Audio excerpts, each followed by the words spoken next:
तो सबको जय भीम, नमो बुद्धाय।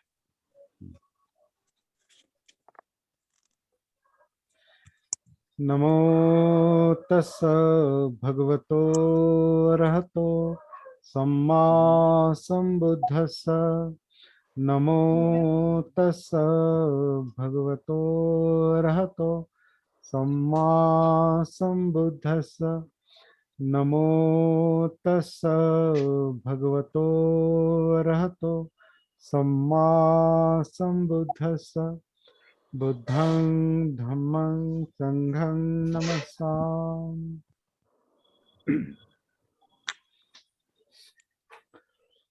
तो आजकल मैं ऑनलाइन भी कुछ विषयों का मैं थोड़ा अवलोकन कर रहा हूँ, जो मन की शांति के लिए, आरोग्य के लिए, आत्मविश्वास बढ़ाने के लिए, पर्सनालिटी डेवलपमेंट के लिए, इमोशनल इंटेलिजेंस के लिए, मतलब भावनिक व्यवस्थापन, भावनिक व्यवस्थापन के लिए ऐसे कई सारे सेशन लोग ले रहे हैं, ऐसा मैं देख रहा हूँ। और कल मैं एक सुन रहा था जो फिजियोलॉजी का आधार लेकर, मतलब शरीर शास्त्र का आधार लेकर बात करते थे। और बहुत अच्छा है वो, मतलब आधुनिक आधुनिक भाषा का इस्तेमाल करके, साइंस का इस्तेमाल करके, शरीर शास्त्र के कुछ संदर्भों को लेकर बहुत अच्छी बात चलती थी। उन्होंने एक एक एक बात मैंने वहाँ देखी, मुझे पहले भी मालूम थी अभी, लेकिन मैंने बारीकी से वो देखा कि जो थिंकिंग प्रोसेस है, हमारी विचार प्रक्रिया जो है, विचार प्रक्रिया जो है वो ब्रेन के किसी हिस्से में चलती है, जिसे सेरेब्रल कॉर्टेक्स कहते हैं, ऊपर का हिस्सा, ब्रेन के ऊपर का हिस्सा, जहाँ विचार प्रक्रिया चलती है। राजेश कुमार सर, आप अगर आ, हाँ ऑन रहेंगे तो अच्छा रहा। तो ब्रेन ब्रेन के ऊपर का जो हिस्सा है, उस पर उसमें थिंकिंग प्रोसेस चलती है, जिसे सेरेब्रल कॉर्टेक्स कहते हैं। और उसके आदेश जो है वो रीढ़ की हड्डी से तंत्रिका तंत्र के आधार से पूरे बॉडी में फैल जाते हैं और बॉडी से ब्रेन में आते हैं। इस तरह का मैसेज सिस्टम है, वो चलती है। दूसरा जो सेंटर है वो ब्रेन के बीच में, जिसे एमिगडाला कहते हैं, एमिगडाला मतलब साइंस का नाम है। जैसे सेरेब्रल कॉर्टेक्स है, ऊपर का हिस्सा, ब्रेन का ऊपर का हिस्सा, अंदर के ब्रेन का ऊपर का हिस्सा जहाँ थिंकिंग प्रोसेस चलती है, उसे सेरेब्रल कॉर्टेक्स कहते हैं। उसके नीचे बीच में एमिगडाला नाम का कोई जो ब्रेन का पार्ट है, वहाँ इमोशनल सेंटर है, वो वहाँ भावनिक केंद्र है। और उस भावनिक केंद्र से अ, भावनिक केंद्र जब प्रभावित होता है किसी चाहिए और नहीं चाहिए का, जिसे हम चित्त कहते हैं, हाँ, जो चाहिए नहीं चाहिए का विषय जब आता है, चाहत का, तृष्णा का, डिजायर्स का जब विषय आता है, तो ब्रेन में जो एमिगडाला है, वो एमिगडाला से कुछ केमिकल रिएक्शन प्रभावित होती है, और अपनी जो ग्रंथियां जो है, वो ग्रंथियों पर असर डालती है। और वो ग्रंथियों से, ग्रंथियां जो वो जूस सिक्रिट करती है, लिक्विड सिक्रिट करती है, वो पूरे बॉडी में फैलता है। और इसलिए वो इमोशंस का परिणाम हमारे पूरी पूरी बॉडी पर होता है, भावनाओं का परिणाम हमारे पूरी पूरी बॉडी पर होता है। तो उसका जो काम जो है, वो ब्रेन में एमिगडाला से वो प्रभावित होता है, ऐसा वो कहते हैं शरीर शास्त्र के अनुसार। लेकिन विचार प्रक्रिया का जो अभी सेरिब्रल कॉर्टेक्स हो या एमिगडाला हो, ये कोई साधारण मनुष्य के लिए अनुभव की अनुभूति की बात नहीं है।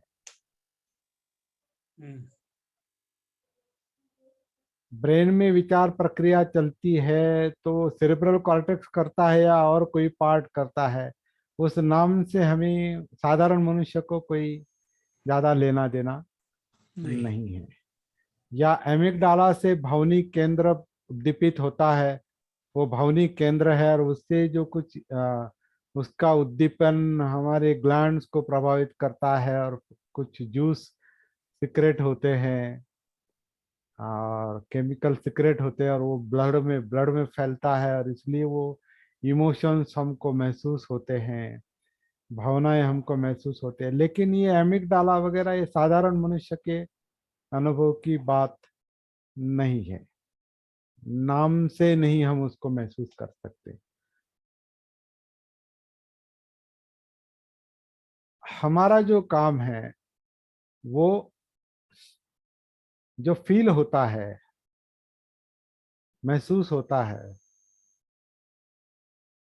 वेदनाएं, तो वेदनाओं के जरिए हम अपने अस्तित्व को जानने की कोशिश करते हैं और ये सबके लिए संभव है। ये काम जो भी करेगा उसे आवश्यक नहीं को ब्रेन किससे बनता है, थिंकिंग प्रोसेस को सेंटर को क्या कहते हैं, इमोशनल सेंटर्स को क्या कहते हैं, या तरह तरह की जो ग्रंथियां है, ग्लैंड्स है, वो क्या है,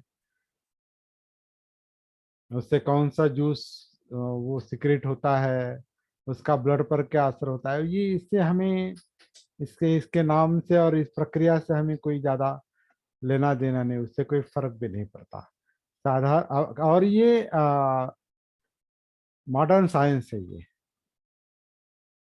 ये मॉडर्न साइंस है। कोई 100 साल के बीच में जो कुछ अनुसंधान हुआ है मेडिकल साइंस में, उससे ये नाम उभर आए, नाम नाम दे रहे हैं लोग।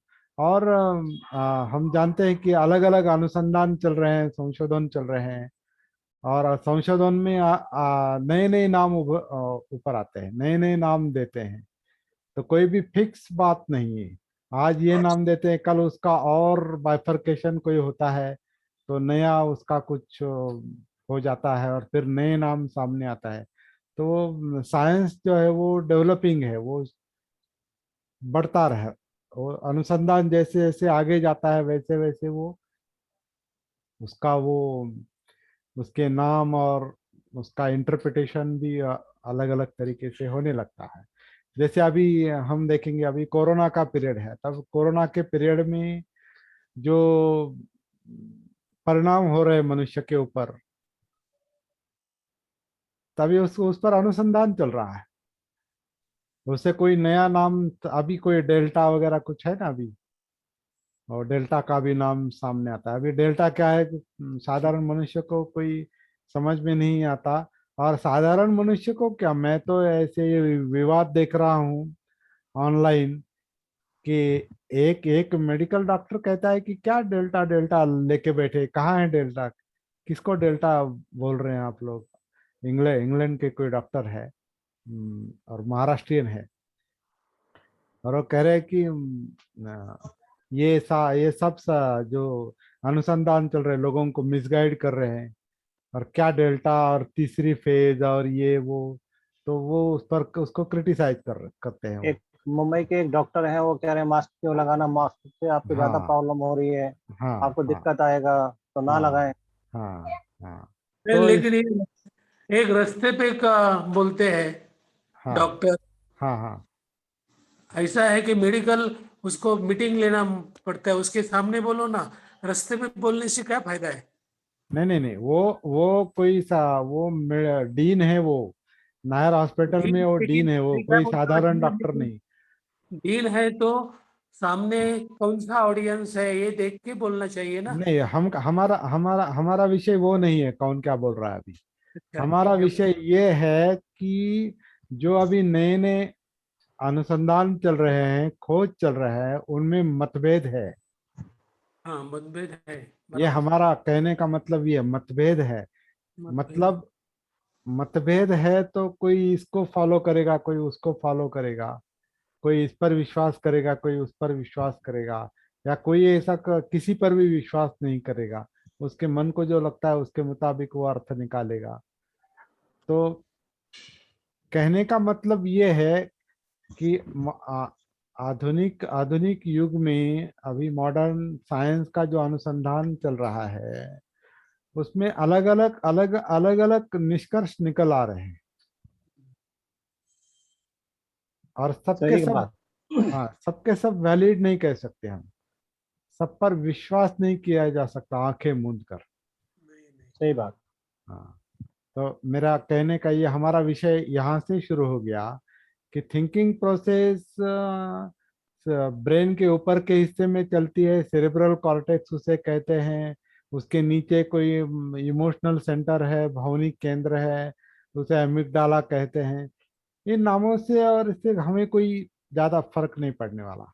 एक स्टडी के रूप में ठीक है, नाम पता है हमको, लेकिन जब हम सती का जागृति का अभ्यास करते हैं तो फला फला अवयव को एमिगडाला कहेंगे और इसको सेरेब्रल कॉर्टेक्स कहेंगे। इससे कोई फर्क नहीं पड़ने वाला। जो महसूस होगा वो सीधे विचार महसूस होंगे या इमोशंस महसूस होंगे, मतलब मनोधम्म महसूस होंगे या चित्त महसूस होगा, जिसे हम इमोशंस कहते हैं। और इमोशंस में ये चाहिए वो नहीं चाहिए, ये जो खींचातानी चल रहे हैं अंदर ही अंदर, वो महसूस हो सकती है, और वो हमारे लिए इम्पोर्टेंट विषय है, क्योंकि उसका हम पर तनाव होता है। और वो तनाव सॉल्व करना, उस दुख से मुक्ति पाना, उस तनाव से मुक्ति पाना, ये हमारा मुख्य मकसद है। उसको क्या नाम देंगे क्या नहीं देंगे ये कोई इम्पोर्टेंट बात नहीं है। मेरे कहने का दूसरा एक मतलब ऐसा है कि अभी इन ज्ञान की वजह से लोगों के अंडरस्टैंडिंग में भी एक कंफ्यूजन क्रिएट होते हैं। बराबर है। सही बात। भटक बहुत, जाते हैं, भटक जाते हैं। हाँ, कंफ्यूजन क्रिएट होते हैं। और Confusion create- कंफ्यूजन की वजह से ये करें या वो करे, इस रास्ते से जाए, इस रास्ते से जाए, इसको फॉलो करे, इसको ना करे, इस कंफ्यूजन में माइंड रहता है। हम्म, लेकिन ये बुद्ध की जो जागृति की साधना है, ये हमको ये बताती है कि सीधा अपने अनुभव पर विश्वास करो।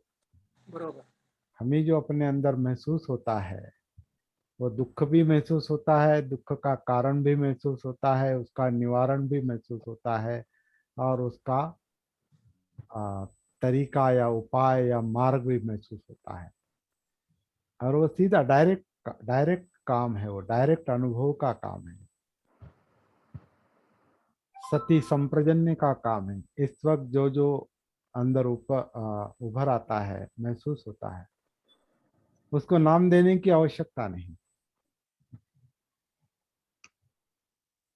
तो हमें भी इससे कभी कभी बचना पड़ता है कि हाँ, इसको ये कहते हैं, उसको वो कहते हैं, उसको वो कहते हैं। किसको क्या कहते हैं ये हमारे लिए इम्पोर्टेंट बात नहीं। हमारे लिए इम्पोर्टेंट बात यह है कि तनाव किस कारण निर्माण हो रहा है, वो सीधा अनुभव करने की बात है। तनाव, डिस्टरबेंस, मानसिक विचलन या डिप्रेशन, डर, जो कुछ भी है जो जीवन को डिस्टर्ब करता है, विचलित करता है, नींद उड़ा देता है, भय निर्माण होता है, वो हमारे लिए प्रॉब्लम है। उसका असर जो हमारे बिहेवियर पर पड़ता है, हमारी वाणी पर पड़ता है, काया पर पड़ता है, और उसके कारण हमारा जो फिजिकल विचलन होता है या वाचिक विचलन होता है ना। डर में अलग शब्द आते हैं, शांति में अलग शब्द आते हैं। डर में अलग शरीर बर्ताव करेगा, शांति में अलग तरीके से शरीर बर्ताव करेगा। और वो सीधा सीधा अनुभव की बात है, सीधी अनुभव की बात है, महसूस करने की बात है। और वो महसूस करने का काम जागृति करती है, सती करती है।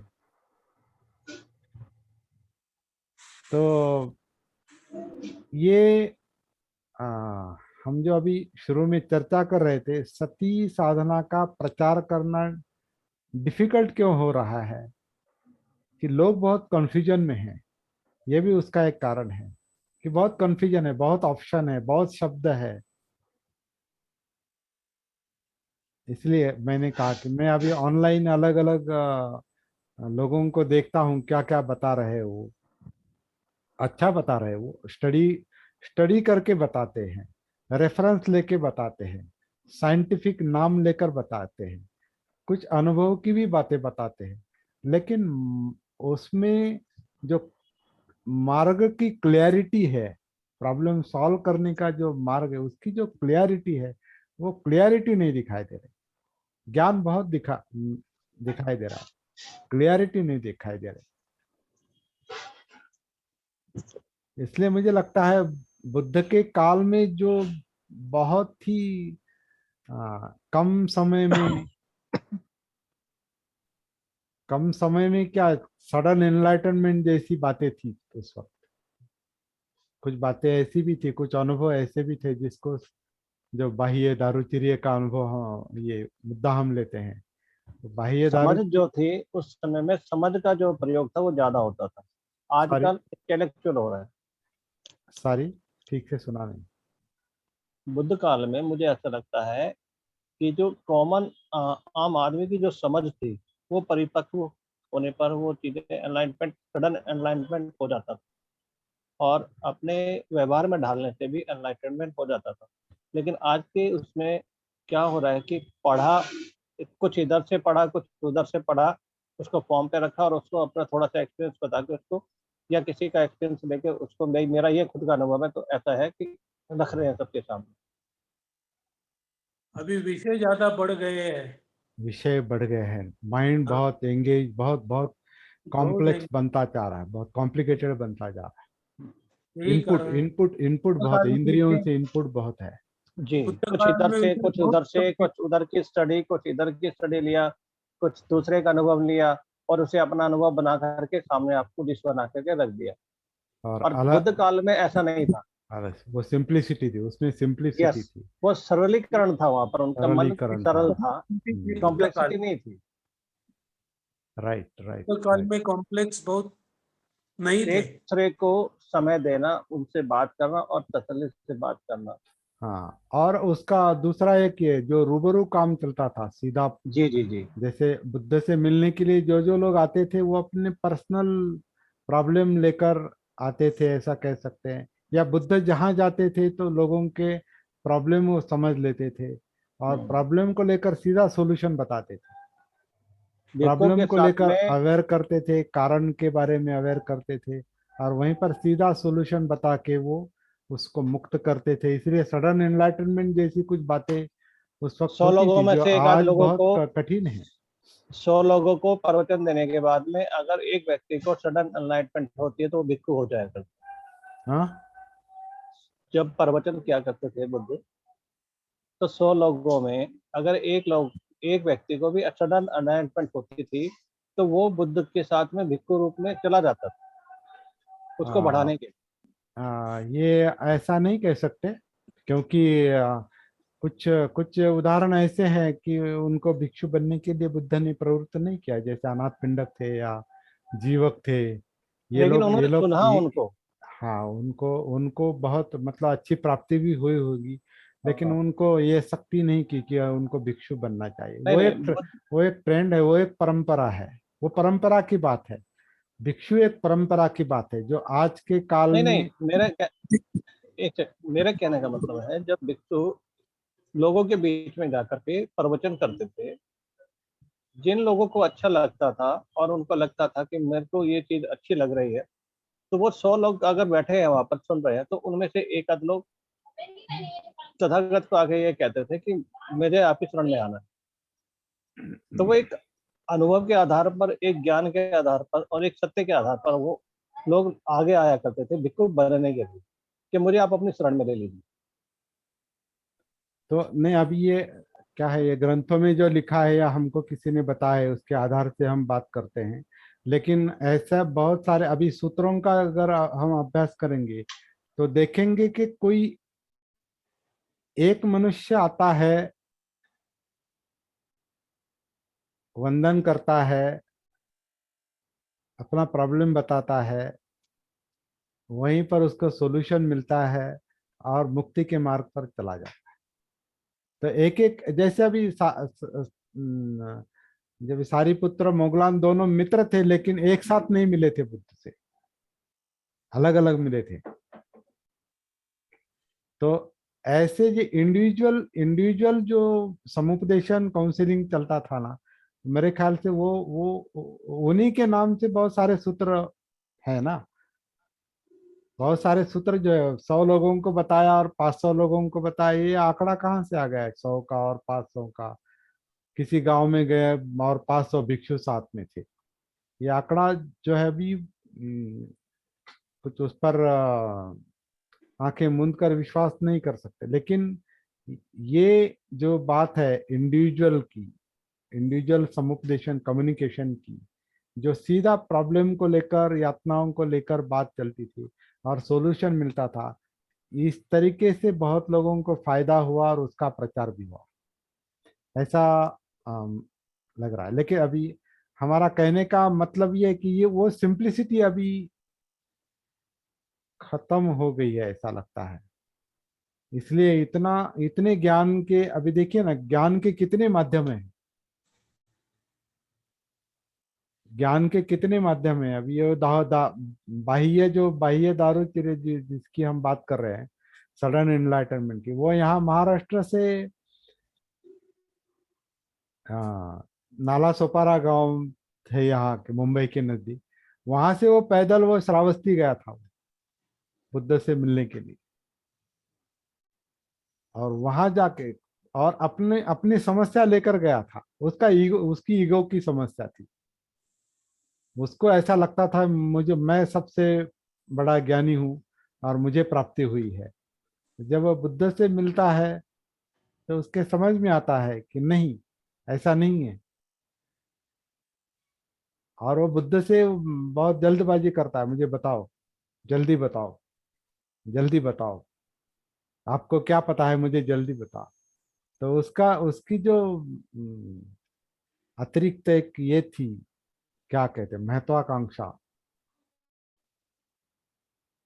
तो बुद्ध बहुत सिंपल भाषा में उसे धम्म बताते हैं, उसकी मनोवस्था देखकर,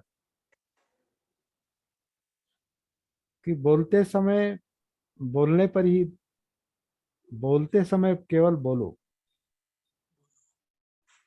चलते समय चलो, सुनते समय सुनो, जो भी जिस तरीके से बताया होगा। लेकिन मुद्दा क्या है कि उसी क्षण उसको वर्तमान में वो लाए, उसी समय उसको सती में लाया, जागृत किया, और वो खुद समझ गया कि बुद्ध बहुत आगे है। तो वो धागा पकड़ लिया, और कहते हैं वही कि वो बहुत हाई लेवल की उसको समाधि मिल गई। तो इस तरह की बातें जो है आजकल ऐसे चमत्कारिक लगती है, क्योंकि अभी बताने वाले अलग अलग तरीके से जो बताए हैं। अभी ध्यान का भी वही है, कई तरह के ध्यान, इधर ध्यान दो, उधर ध्यान दो, उधर ध्यान दो। तो वहां भी जागृति का जो मुद्दा है, सती का जो मुद्दा है, अंतर भान, अंतर जागृति का जो मुद्दा है, वो फिसल गया है। ध्यान मतलब किसी विषय पर अपना मन लगाओ। तो ये भी एक अड़चन निर्माण हो रही है, हो गई है कई सालों से, कई शतकों से ये प्रॉब्लम है। तो थोड़ा पुनरावलोकन करने की अभी आवश्यकता है, ऐसा लगता है। तो इस पर अभी हम काम कर रहे हैं। ये हमारा जो सती साधना का मुद्दा है, जागृति का मुद्दा, वो इसको लेकर है। तो इस पर अभी हम काम करेंगे। अब ज्यादा कोई बताने की आवश्यकता नहीं, सबको पता है। हम आनापान के जरिए काया में उतरते हैं। काया जिंदा है, उसमें फीलिंग है, वेदनाएं हैं। तो काया वेदना मतलब सतीपट्ठान के दो चरण यहीं पर मिल जाते हैं। आनापान को अगर ठीक तरीके से काया का हिस्सा, काया का वो अंग है एक, आन और अपान, इस और नैसर्गिक अंग है, यानी अनात्म है। अनात्म आन, अनात्म अपान, इस काया के हिस्से के रूप में अगर अनापान को अनुभव करते हैं तो वो नैसर्गिक आन और अपान अपने आप काया से जोड़ देता है। ये हमारे लिए इम्पोर्टेंट पहला चरण है। और काया से जुड़ जाना मतलब जिंदा काया से जुड़ जाना है, और जिंदा काया मतलब वेदनाएं हैं, और वेदनाओं में सुख दुख है। तो ये इस तरीके से वो आनापान सती अपने आप सतीपट्ठान में उतार देती है, और ये वो आनापान सती सूत्र बताता है हमको। और मेरे ख्याल से बहुत सरल काम है, समझने के लिए बहुत सरल काम है। लेकिन हमारा जो कॉम्प्लिकेटेड माइंड है, हमारा जो ज्ञान है, अलग अलग लोगों के जो मार्गदर्शन है, वो हमारे अपने खुद के अनुभव पर एक तरह से हावी होते हैं। जो सीधा अनुभव है उस पर ये ज्ञान के और बाकी लोगों के सजेशन, सूचनाएं, तरीके हमारे अपने जो सरल अनुभव है उस पर हावी होते हैं।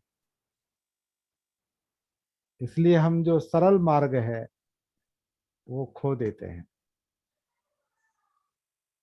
तो आनापान सती किस तरह से होनी चाहिए, करने की बात नहीं है, हो रही है।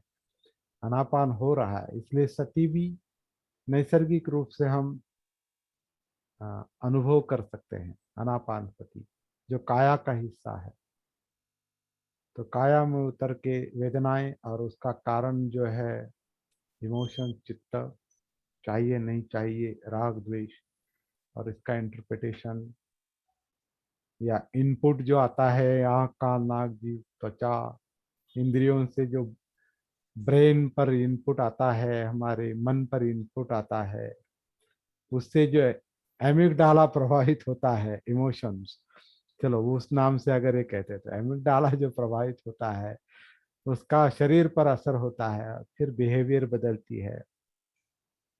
तो ये जो सिस्टम है, ये सिस्टम है एक तरीके की, अनापान और चार सतीपट्ठान, और उसका आगे के जो डेवलपमेंट, वो डेवलपिंग स्टेजेस है। वो सती, सती यानी सतीपट्ठान, और धम्म विचय यानी मनोधम्मों को क्लियरली देखना, महसूस करना, उससे धम्म समझ में आना, फिर ऊर्जा, ऊर्जा का मुक्त होना, वीर्य, फिर अत्यानंद, प्रीति और सुख और समाधि, मन का एकीकरण, एकजुट होना, और अनात्म से सब छोड़ देना। जो हम शुरू से अनात्म सीख रहे हैं, अनात्म आन, अनात्म अपान, वो उपेक्षा का ही ये है, रूप है वो। तो ये मुक्ति का मार्ग है, विद्या और विमुक्ति का मार्ग है। ये हमें आनापान सती सूत्र बताता है।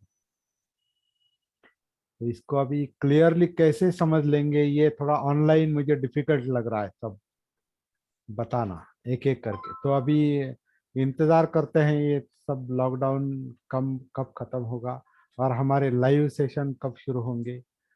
तब मुझे ऐसा लगता है कि जो हमें करना है वो हम सही तरीके से कर पाएंगे।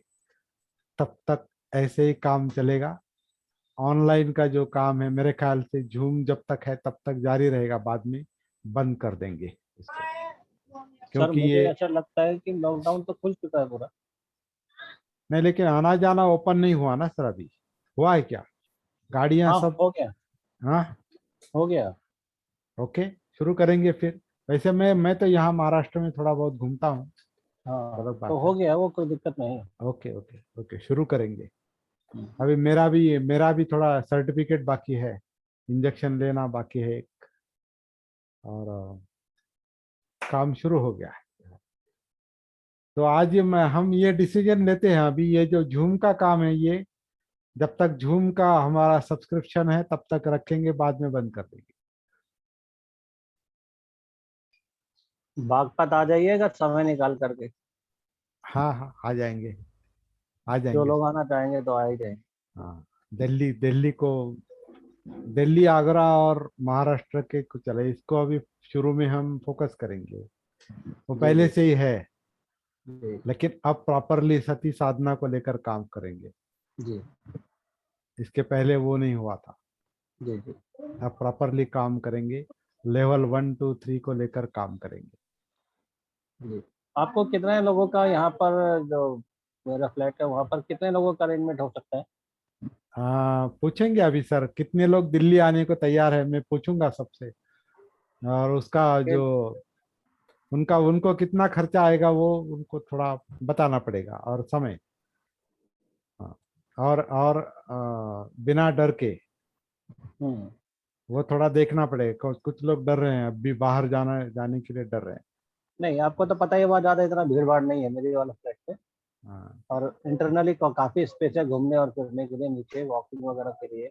अब तो नीचे दुकान भी खुल गया है, तो सामान लेने का भी कोई वो नहीं। अच्छा अच्छा। हाँ, तो बड़ा सिलेंडर, एक चूल्हा, और जो आवश्यकता अनुसार कुकर वगैरह है वो अरेंजमेंट हो जाएगा, हम्म, वो मैं कर दूंगा।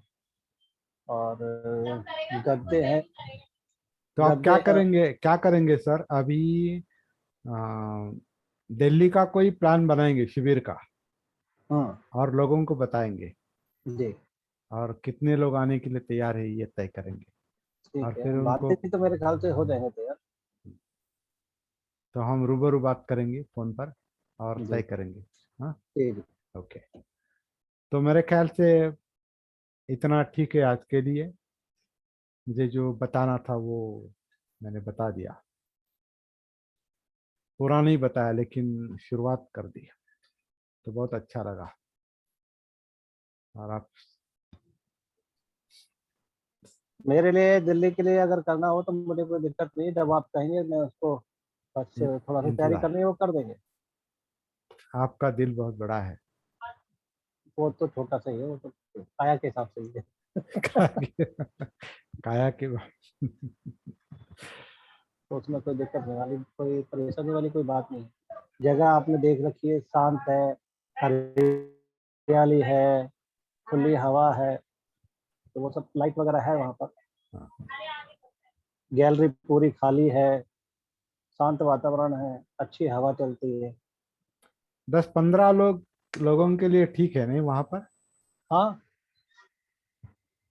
दो तीन तीन बेडरूम है, हाँ, एक हॉल है।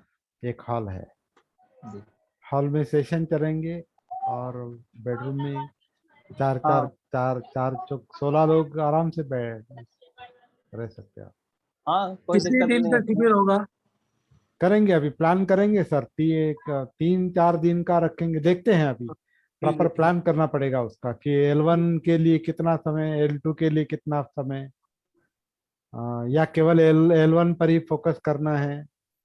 वैसे L1 की शुरुआत की कि L2 और L3 आता है उसमें, हाँ, लेकिन आता है। ज्यादा फोकस L1 पर करेंगे, उतरना है, that's all। तो और प्लान खुद का करके बनाना, बताएंगे। और सामूहिक तौर पे खाना बनाना और खाना तो सारा हो ही जाएगा। वो भी हो जाएगा। 2 टॉयलेट बाथरूम, एक वेस्टर्न है एक इंडियन है, तो उसमें भी कोई दिक्कत नहीं है। बहुत अच्छा। तो एक कमरे में 4, एक कमरे में 4, 4 4 8, 4 3 12, 12 तो वैसे ही हो जाएंगे। अगर 2 4 लोग और होंगे तो वो हॉल में भी कर सकते हैं हम, सोना तो कोई दिक्कत नहीं। हम्म। और फ्लैट के आगे सारे घर बंद पड़े हैं, गैलरी है, गैलरी में भी सो सकते हैं, जी। तो उसमें कोई दिक्कत वाली बात नहीं। और रही हॉल की बात, हॉल में अगर हम शुरुआत करेंगे 5 से 15 20 लोग अपने आराम से बैठ के राइट। सेशन ले सकते हैं। राइट। और एक दिन हमको दिल्ली दिखाने के लिए रखेंगे, हाँ वो भी एक खर्चे का ये है, दिल्ली दर्शन। हाँ, वो क्या नाम है, 26 अलीपुर रोड, उसमें महत्वपूर्ण रहेगा। हम्म, तो ठीक है, आज के लिए इतना काफी है। ठीक है, ठीक हाँ, ठीक। ओके। जी, जय भीम, नमो बुद्धाय। जय भीम, नमो बुद्धाय।